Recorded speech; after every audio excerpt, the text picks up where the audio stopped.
और बात करेंगे खबरों की। आज अमेठी पहुंचेगी भारत जोड़ो न्याय यात्रा। मंगलवार को रायबरेली पहुंचेगी न्याय यात्रा। यात्रा से किनारा कर सकते हैं अखिलेश यादव, तो ये बड़ी जानकारी सामने आ रही है। राहुल गांधी की भारत जोड़ो न्याय यात्रा से अब अखिलेश यादव किनारा कर सकते हैं। सीटों का बंटवारा ना होने से किनारा कर सकते हैं। आज यूपी में सीटों के बंटवारे पर अंतिम फैसला होना है और मंगलवार को रायबरेली जो है न्याय यात्रा पहुंचेंगी और आज अमेठी पहुंचेगी। तो ये बड़ी जानकारी सामने आ रही है। यात्रा से किनारा कर सकते हैं अखिलेश यादव और सीटों के बंटवारे को लेकर अखिलेश यादव जो है इस वक्त नाराज चल रहे हैं और इसी को लेकर बताया जा रहा है कि वो किनारा कर सकते हैं। तो आज अमेठी पहुंचेगी भारत जोड़ो न्याय यात्रा। राहुल गांधी की भारत जोड़ो न्याय यात्रा आज अमेठी पहुंचेगी और मंगलवार को रायबरेली पहुंचेगी और बताया जा रहा है कि अखिलेश यादव इस यात्रा से किनारा कर सकते हैं। सीटों का बंटवारा ना होने के चलते अखिलेश यादव इस यात्रा से किनारा कर सकते हैं।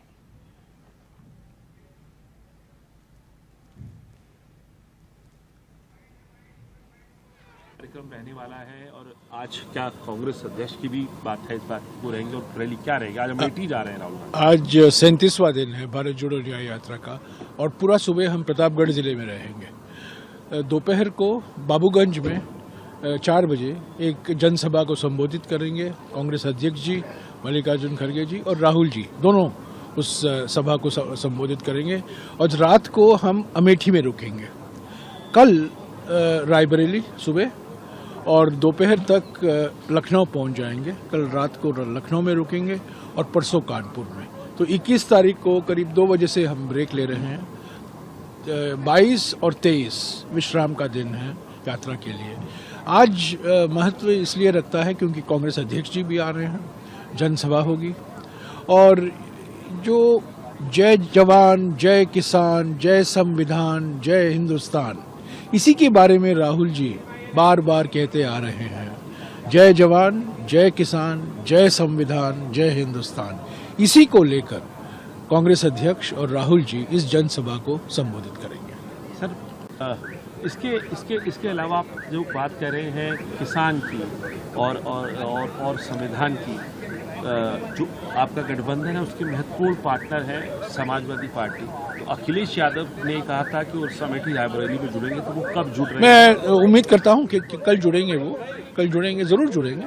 और आज तो कांग्रेस अध्यक्ष आ रहे हैं, जनसभा को संबोधित करेंगे और कल हम पहले तो पल्लवी पटेल भी आई थी अपना दल से, वो जुड़ी और हम उम्मीद करते हैं, वामपंथी पार्टी तो पहले से ही जुड़े हैं और कल हम उम्मीद करते हैं अखिलेश यादव जी भी जुड़ेंगे।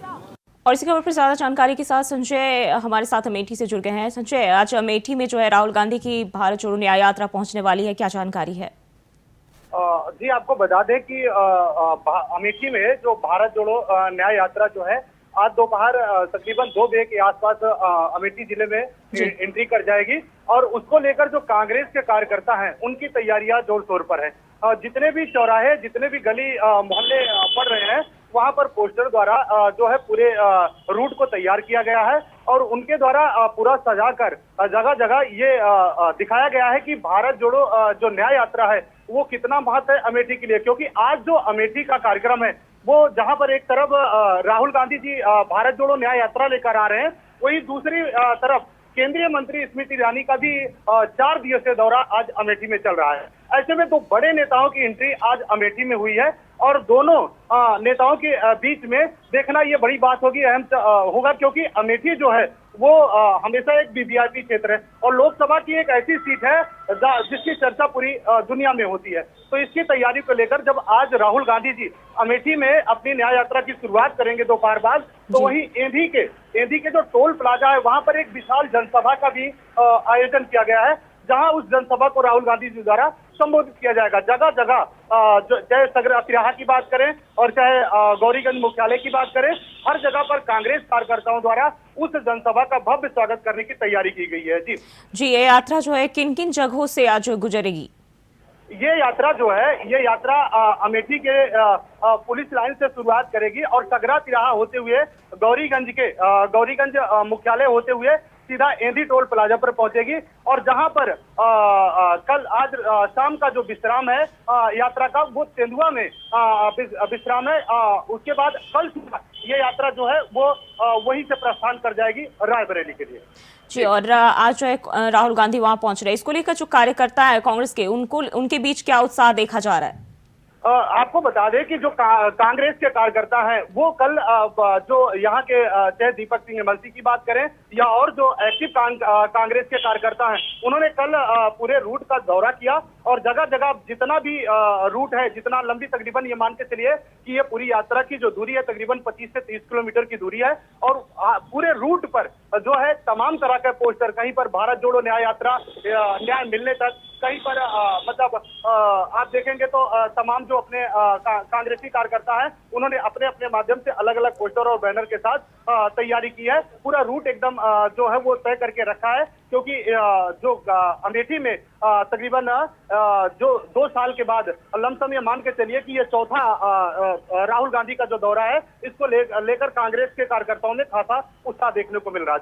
जी, खबर ये भी है कि अखिलेश यादव ने जो ऐलान किया था अमेठी में साथ होने की, यात्रा में शामिल होने की, तो आज जो है वो इससे दूरी बना सकते हैं, आज वो शामिल नहीं हो पाएंगे। तो आज वो जी जैसा आप बता रहे हैं कि अखिलेश यादव जी जो है पहले उन्होंने कहा था कि हम अमेठी और रायबरेली में एक साथ यात्रा में रहेंगे, लेकिन जो सूत्र के हवाले से खबर यह मिली है कि अखिलेश यादव जी नहीं रहेंगे। तो इसको लेकर जो सपा की जो एक बड़ी टोली है अमेठी में, वो कहीं ना कहीं से निराश होती दिख रही है। जी, और कहीं ना कहीं बताया जा रहा है कि सीट बंटवारे को लेकर आपसी सहमति नहीं बन पाई है और इसी के चलते जो है सपा और कांग्रेस के बीच मनमुटाव देखने को मिल रहा है। जो सपा और कांग्रेस का जो हमेशा से जो ये इंडिया का जो गठबंधन है, इसको लेकर जो अमेठी में चर्चा चल रही थी, आपको बता दें कि अमेठी में ये जो सपा के कार्यकर्ता थे और दूसरे जो कांग्रेस के कार्यकर्ता थे, इनके द्वारा जो है एक जो तालमेल था, उससे कहीं ना कहीं ये जो मैसेज ऊपर से आ रहा है कि आपसी जो अंदरूनी फूट है, इसको लेकर जरूर यहाँ पर कांग्रेस को कुछ ना कुछ नुकसान उठाना पड़ेगा।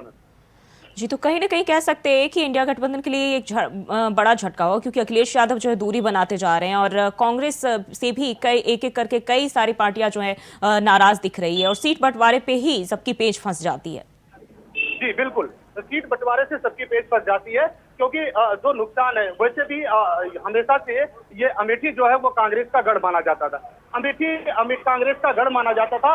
अमेठी जो है एक जिसको कांग्रेस परिवार या राहुल गांधी यूं कहें कि राहुल गांधी द्वारा इसे अपना घर बताया जाता है। लेकिन कहीं ना कहीं ये जिस तरीके से राहुल गांधी जी जब स्मृति ईरानी की यहाँ पर एंट्री हुई थी, तो उस समय पहली बार तो स्मृति ईरानी जी ने राहुल गांधी को जो है वो नहीं हरा सकी, लेकिन दूसरी बार जब हार के बाद फिर राहुल गांधी जब वायनाड चले गए, तो यहाँ जो लोकल जनता है अमेठी की, उसके मन में भी तमाम तरह के ये सवाल उठते हैं कि कहीं ना कहीं जो सांसद जो राहुल गांधी जी हैं और जो सांसद के बीच की जो दूरी है, और लगातार हम आपको बता दें कि सांसद जो स्मृति ईरानी, केंद्रीय मंत्री जो स्मृति ईरानी जी हैं, उनका जो लगातार दौरा है वो दौरा अमेठी में कंटिन्यू बना रहता है। और दूसरी सबसे बड़ी बात यह है कि राहुल गांधी जी यहाँ से दूरी बना लिए, तो यह विश्वास दिलाना अमेठी की जनता के लिए बहुत महत्वपूर्ण हो जाता है कि जिस तरीके से कांग्रेस इसे अपना परिवार कहती है, तो परिवार की तरह इसे दिखाना भी बहुत जरूरी हो जाता है। जी संजय, अगर हम बात करें राहुल गांधी की, तो ये अमेठी जो उनका पुराना संसदीय क्षेत्र रहा है और ऐसे में कितना रंग जो है ला पाएगा, चुनाव भी, लोकसभा चुनाव भी नजदीक है, जनता के मन में कितना ज्यादा वो अपने लिए विश्वास जो है पैदा कर पाएंगे?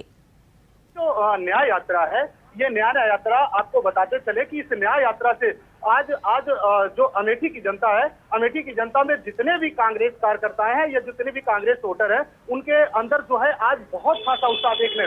ये कांग्रेस की जो न्याय यात्रा है, राहुल गांधी जो भारत जोड़ो न्याय यात्रा लेकर आ रहे हैं, इससे कहीं ना कहीं अमेठी में एक बार फिर से चर्चाओं का बाजार गर्म हो गया है कांग्रेस को लेकर, क्योंकि कुछ दिनों से लगातार जिस तरीके से कांग्रेस के पूर्व राष्ट्रीय अध्यक्ष राहुल गांधी जी ने अमेठी से दूरी बनाया था, तो वो धीरे धीरे आज इस न्याय यात्रा के जरिए एक बड़ा परिवर्तन देखने को अमेठी में मिलेगा। और दूसरी सबसे बड़ी बात आपको बता दें कि एंधी में होने वाली जो जनसभा है, उसमें भारी जो है जन सैलाब देखने को आपको मिल सकता है। जी, और लखनऊ से हमारे साथ मोहम्मद आसिफ बेग भी हमारे साथ जुड़ गए। आसिफ, अगर हम बात करें राहुल गांधी की, तो आज राहुल गांधी जो अपनी यात्रा करने वाले अमेठी में और इसके साथ ही स्मृति ईरानी भी वहां मौजूद होंगी, तो अमेठी का सियासी तापमान कितना जो है बदलता हुआ दिखाई देगा? जी बिल्कुल, जूही बता दूं कि आज राहुल गांधी की न्याय यात्रा अमेठी पहुंच रही है और साथ ही साथ वहां पर केंद्रीय मंत्री स्मृति ईरानी भी मौजूद रहेंगे। तो यह कहा जा सकता है कि आज जो यात्रा है राहुल गांधी की और वहां केंद्रीय मंत्री स्मृति ईरानी की मौजूदगी है, दोनों के समर्थक मौजूद रहेंगे। तो यहाँ पर जो है नजारा काफी दिलचस्प होगा। हो सकता है कि राहुल गांधी की यात्रा का सामना स्मृति ईरानी के काफिले से हो जाए या फिर स्मृति ईरानी के काफिले से राहुल गांधी का सामना हो जाए, तो कुल मिलाकर काफी दिलचस्प रहेगा। और यहाँ अगर बात करें कांग्रेस की, तो कांग्रेस जो है काफी कुछ तैयारियां रखी है। अमेठी में पूरी तरह से पोस्टर बैनर जगह जगह लगा दिए गए हैं। वहीं स्मृति ईरानी के समर्थकों में भी खासा उत्साह है क्योंकि उनका घर बन रहा है और यहाँ की जो है मूल यहाँ की निवासी बनने जा रही है केंद्रीय स्मृति ईरानी। तो दोनों तरफ से काफी कुछ कार्यक्रम आयोजित किया गया है और काफी कुछ तैयारी भी कर रखी है।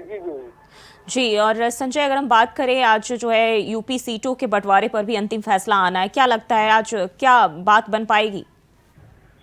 देखिए, जहां तक यूपी की जो सीटों का बंटवारा है, बंटवारे को लेकर लोगों के अंदर एक बड़ी आस है। जो बंटवारे के आधार पर जो वोट बैंक है वो निर्धारित जरूर हो पाएगा। बंटवारे में क्या कुछ रुझान आता है, कैसी सीटें आती हैं, कहाँ के लिए क्या निर्णय लिया जाता है शीर्ष संगठनों द्वारा, तो वो जरूर महत्वपूर्ण बिंदु रहेगा। इसके बाद ही अमेठी की जो लोकसभा सीट है उसमें आज से ही जो सियासी रंग है वो चढ़ना शुरू हो जाएगा। क्योंकि आज जो ये दोनों कार्यक्रम है, चाहे वो बात करें केंद्रीय मंत्री स्मृति ईरानी का, क्योंकि उनका भी लगातार जनचौपाल चलेगा, और दूसरी बात चाहिए भारत जोड़ो न्याय यात्रा की बात करें राहुल गांधी जी द्वारा, तो ये दोनों महत्वपूर्ण रखते हैं कि आज के बाद जो सियासी बंटवारा है उसके बाद ये कैसा निर्णय होगा, ये तो आने वाला टाइम ही बताएगा। जी आसिफ, अगर हम बात करते हैं राहुल गांधी की, तो यहाँ जो बताया जा रहा है कि पल्लवी पटेल जो इस दौरान शामिल हुई थी, और वजह ये भी है कि अखिलेश यादव जो है कांग्रेस से नाराज चल रहे हैं। आसिफ, आवाज मिल पा रही है आपको? जी, बताया जा रहा है कि विधायक पल्लवी पटेल जो है भारत जोड़ो न्याय यात्रा में शामिल हुई थी और अखिलेश यादव जो है इसके चलते भी कांग्रेस से नाराज चल रहे हैं। जी बिल्कुल, बता दूं जो ही कि सपा सुप्रीमो अखिलेश यादव ने जब निमंत्रण मिला था तो उन्होंने काफी उत्साह के साथ कहा था कि वह राहुल गांधी की न्याय यात्रा में शामिल होंगे, लेकिन पेच जो फंसा है दोनों के बीच जो रार चल रही, सबसे आम बात है कि सीट शेयरिंग को लेकर जो है दोनों के बीच काफी मनमुटाव चल रहा है।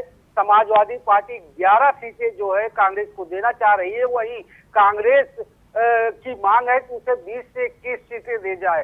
दूसरा पहलू यह भी है कि पल्लवी पटेल जो सपा से नाराज है और वह लगातार जो है अंतरकला पल्लवी पटेल को लेकर समाजवादी पार्टी में चल रही है, तो पल्लवी पटेल न्याय यात्रा में शामिल हो रही, तो ऐसे में सपाइयों का कहना है कि कांग्रेस कहीं ना कहीं जो है सपा का नुकसान कर सकती है। इस वजह से भी कांग्रेस और सपा में दूरी बढ़ गई है। वहीं दूसरी तरफ अगर बात करें तो सीट शेयरिंग और बयानबाजी को लेकर पहले भी रार हो चुका है सपा कांग्रेस में, लेकिन यहाँ पर बात सामने यह आई है कि पहला मामला सीट शेयरिंग है, दूसरा मामला पल्लवी पटेल को न्याय यात्रा में शामिल करना। इससे सपाइयों का कहना है कि कांग्रेस जो है उनके विधायकों को अपने पाले में खींच रही, इससे गलत मैसेज जा रहा है। और हालांकि जिस तरह से समाजवादी पार्टी में लगातार भगदड़ मची हुई है, पंत प्रसाद मौर्य जहां इस्तीफा दे रहे हैं, सलीम शेरवानी इस्तीफा दे चुके हैं, वहीं दूसरी तरफ पल्लवी पटेल की नाराजगी, तो ऐसे में कहीं ना कहीं जो है समाजवादी पार्टी पूरी तरह डिप्रेशन में आ गई है और अब जो है टारगेट कांग्रेस को कर रही है। और सूत्रों का यह कहना है कि यही वजह है जिसकी वजह से सपा सुप्रीमो अखिलेश यादव आज कांग्रेस की न्याय यात्रा में शामिल नहीं हो सकते हैं। जी आसिफ, बहुत बहुत शुक्रिया आपका तमाम जानकारी के लिए। संजय, आपका भी बहुत बहुत शुक्रिया जानकारी साझा करने के लिए। और बढ़ते आगे, पीएम नरेंद्र मोदी आज यूपी के संभल जिले में आ रहे हैं। यहाँ वो श्री कल्की धाम के शिलान्यास समारोह में शामिल होंगे। पीएम मोदी सुबह 10:25 पर हेलीकॉप्टर से सीधे इंचोड़ा कम्बो पहुंचेंगे और करीब 1 घंटे तक समारोह में शिरकत करने के बाद सुबह 11:30 बजे लखनऊ के लिए रवाना हो जाएंगे। पीएम मोदी के दौरे को देखते हुए सुरक्षा के तगड़े बंदोबस्त भी किए गए हैं। हम खड़े हैं जनपद संभल के यहाँ पर एचओ कमरों में, जहाँ पर कल की जो यहाँ का मंदिर है उसका शिलान्यास होने जा रहा है, जो कि कल की मंदिर का यहाँ पर जो है नरेंद्र मोदी आज आ रहे हैं और बड़ी बड़ी महान हस्तियाँ आ रही हैं, योगी आ रहे हैं।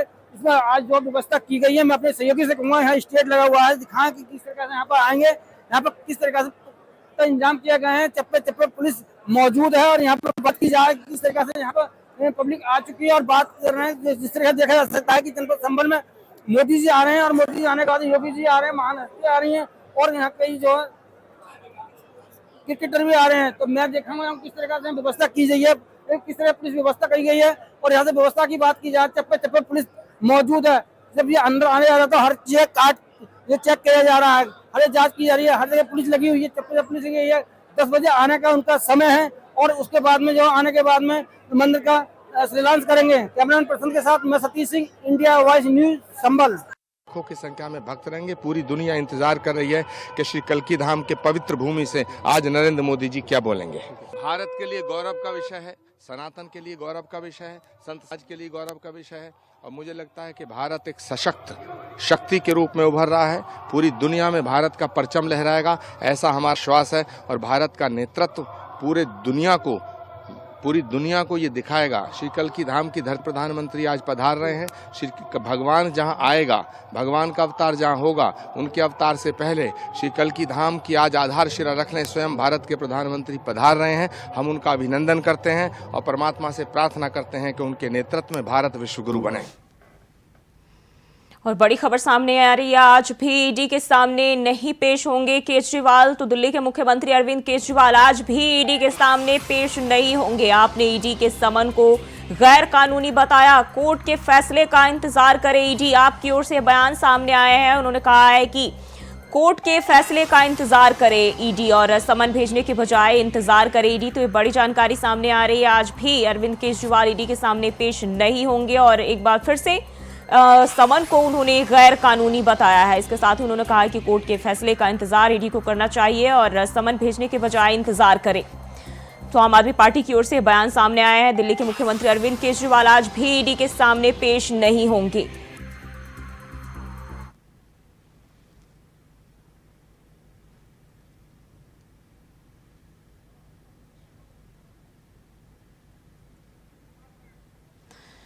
तो ये बड़ी जानकारी सामने आ रही है जब आम आदमी पार्टी की ओर से ईडी द्वारा भेजे गए समन को लेकर कहा गया है कि समन भेजने के बजाय ईडी अभी इंतजार करे, कोर्ट के फैसले का इंतजार करे। तो एक बार फिर से दिल्ली के मुख्यमंत्री अरविंद केजरीवाल ईडी के सामने आज पेश नहीं होंगे और पिछले कई बार से जो ईडी की ओर से उन्हें लगातार समन भेजा जा रहा है, लेकिन वो पेश नहीं हो रहे हैं और फिर से उन्होंने इसे गैर कानूनी बताया है। और इसी खबर पर ज्यादा जानकारी के साथ दिल्ली से अजय चौहान हमारे साथ जुड़ गया। अजय, आज भी जो है समन भेजे जाने के बाद जो है खबर सामने आ रही कि अरविंद केजरीवाल ईडी के सामने पेश नहीं होंगे। जो है देखिए, हमारे पार्टी के पास लगातार कहीं न कहीं जो बार बार सम्मन भेजा जा रहा है उसका एक गैर कानूनी सम्मन बताया जाता है और एजेंडा बीजेपी का बताया जाता है, क्योंकि बीजेपी की सारे पर ईडी सम्मन भेजती है और ये कोई जो सम्मन भेज जाता है गैर कानूनी बताया जाएगा। कोर्ट की बात कर रहे हैं कि कोर्ट के अंदर आएगा, क्योंकि 17 तारीख को केजरीवाल पेश हुए थे, तो कोर्ट ने आदेश कहा था कि लगातार अरविंद केजरीवाल को पेश होना है, लेकिन उन्होंने बजट को लेकर के कोर्ट में पेश नहीं हुए और 16 मार्च को उन्होंने डेट दिया। तो उसी को लेकर के अरविंद केजरीवाल ने कहा था अभी ईडी इंतजार करे, कोर्ट का इंतजार करे, कोर्ट का फैसला जो आएगा उसके बाद होगा। यानी कहीं ना कहीं जो राजनीति है, अरविंद केजरीवाल लगातार ईडी को शायद कुछ समझते नहीं है, क्योंकि वो चाहते हैं ये कोई सवाल नहीं है, कोई जवाब नहीं है। तो ऐसे में अरविंद केजरीवाल लगातार ईडी से भागते नजर आते हैं, लेकिन सवाल और जवाब नहीं देते। अब देखना ये होगा, ईडी लगातार छठा सम्मन भेज चुकी है, उसके बाद जो जिस तरह हेमंत सोरेन के साल को भेजे तो 9 सम्मन भेजे, तो उसके बाद उनको गिरफ्तार किया। तो हो सकता है अरविंद केजरीवाल उन्हीं के तत्वों पर चल रहे हो कि लगातार भेजते दीजिए, कोई दिक्कत नहीं, जब 9 आएगा तब देखेंगे। तो ऐसे में कहीं ना कहीं अरविंद केजरीवाल को जवाब देना चाहिए। जनता भी यही पूछती है, आखिरकार आप ईमानदार है, सच्चे हैं, तो क्यों नहीं ईडी का जवाब दे रहे, क्यों नहीं ईडी के सामने आते, बार बार क्यों ही उसको बयान से भागते हैं। तो इसमें राजनीति भी लगातार बढ़ती जा रही है, क्योंकि हमारी पार्टी कहीं ना कहीं अपने बयानों से और अपने जवाब देने से कहीं ना दूर करता नजर आती है। जी, और अरविंद केजरीवाल ने विपक्ष पर जो है बीजेपी पर हमला भी बोला और उन्होंने साफ तौर पर कहा कि अगर झारखंड में सीएम हेमंत सोरेन जो पूर्व सीएम रहे हैं, उन्होंने अगर बीजेपी के साथ हाथ मिला लिया होता तो आज वो जेल में नहीं होते। आखिरकार आम आदमी पार्टी का यही सबसे सवाल है कि अगर बीजेपी की तरफ कुछ जाता है तो वो उसका धोला हो जाता है, लेकिन जो सच्चाई है, जो ईडी है, चाहे पुलिस है या कोई भी संस्था, अगर कुछ सम्मान भेजता है या कोर्ट से नोटिस आता है तो उसका जवाब देना चाहिए, उसका जवाब सामने जाना चाहिए। देखिए अरविंद केजरीवाल ने लगातार कहीं ना कहीं या तो केंद्र सरकार को ये तैयार जाते हैं क्योंकि पुलिस उनके अधीन है, उनको जो चाहे वैसा कर सकते हैं, तो ईडी सारे पे काम करती है। आखिरकार और भी ऐसे कई नेता हैं जिनको ईडी गिरफ्तार कर रही है, उनको सम्मान भेजती है। देखिए अरविंद केजरीवाल कहते हैं कि ये जो सम्मान है सीधा सीधा बीजेपी एजेंडा है और चुनावी मुद्दा बनाया हुआ है ताकि मैं चुनाव में कहीं प्रचार न कर सकूं, और आम आदमी पार्टी को खत्म करना चाहती है। तो देखना यही होगा कि ईडी कब तक इनको नोटिस भेजेगी और कब गिरफ्तार करेगी। अब जी अजय, बहुत बहुत शुक्रिया आपका तमाम जानकारी के लिए। और फिलहाल के लिए बुलेटिन में बस इतना ही। खबरों के लिए बने रहिए इंडिया वॉइस के साथ।